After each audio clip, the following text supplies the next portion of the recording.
water lily.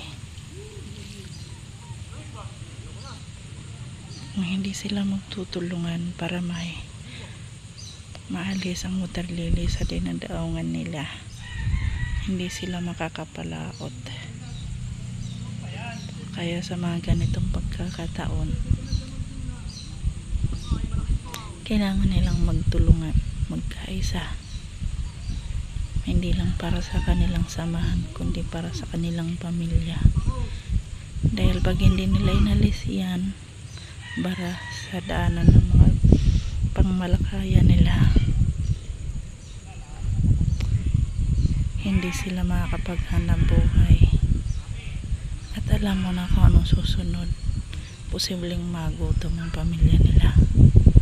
Dahil ang karamihan sa mga mangingisda ng Laguna Lake ay umaasa lang din sa Laguna Lake.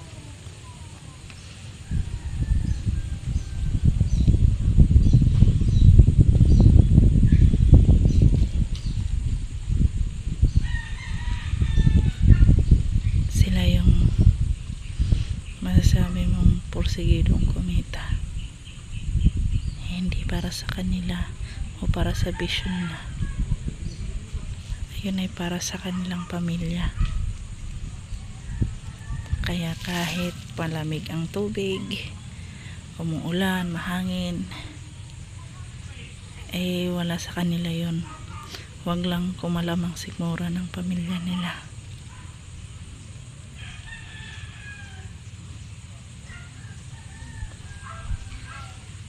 Makikita mo sa kanila, sa mga aksyon nila, na ayaw nilang mangyari sa pamilya nila ang magutom.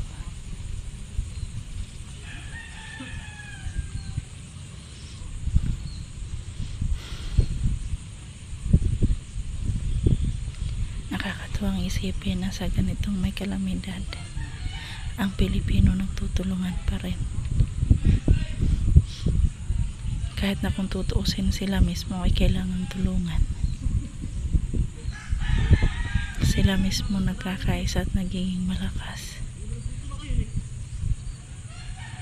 sa panahon ng kailangan nila ang isa't isa.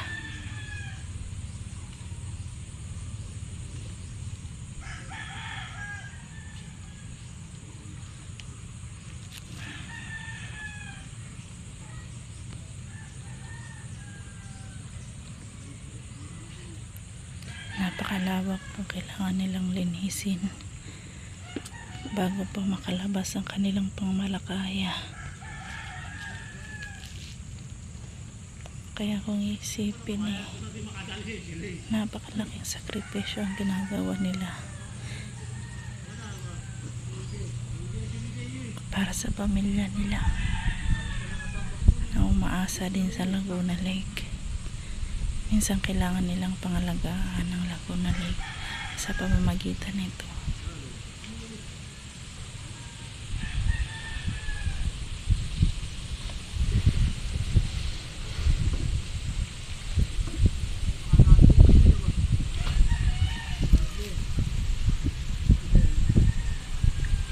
Mayroon silang 2 binatilyong kasama. Sa tingin ko hindi pa talaga sila mangingisda.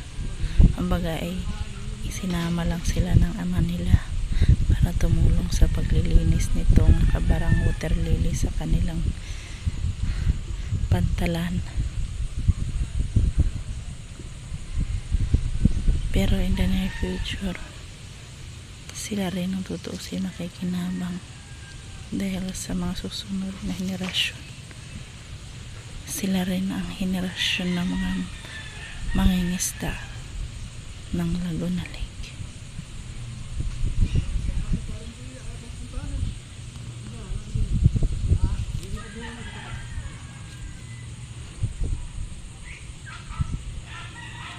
Kaya maswerte tayo dahil ang Laguna Lake hindi lang para sa 1, 2, 3 pamilya, kundi para sa mga pamilyang nangangailangan ng tulong at panglalaman sa sikmura. Iilan sila sa mga higit na nakikinabang sa Laguna Lake.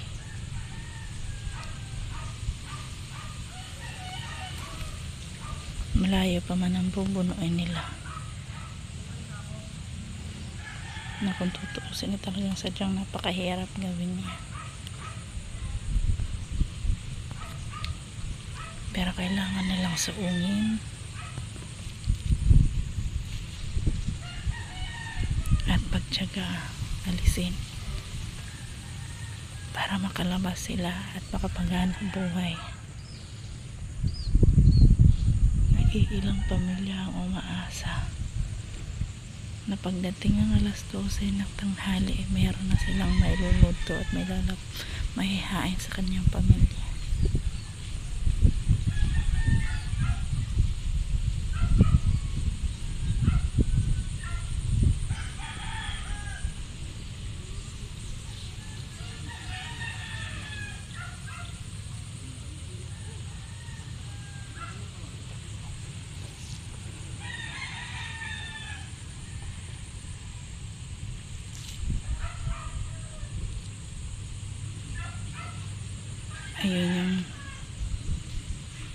Ayun yung binatilyo na isa. Hindi pa man siya magsasaka, pero siya ang susunod na henerasyon ng mga mangingisda ng Laguna Lake. At kahit sila ay meron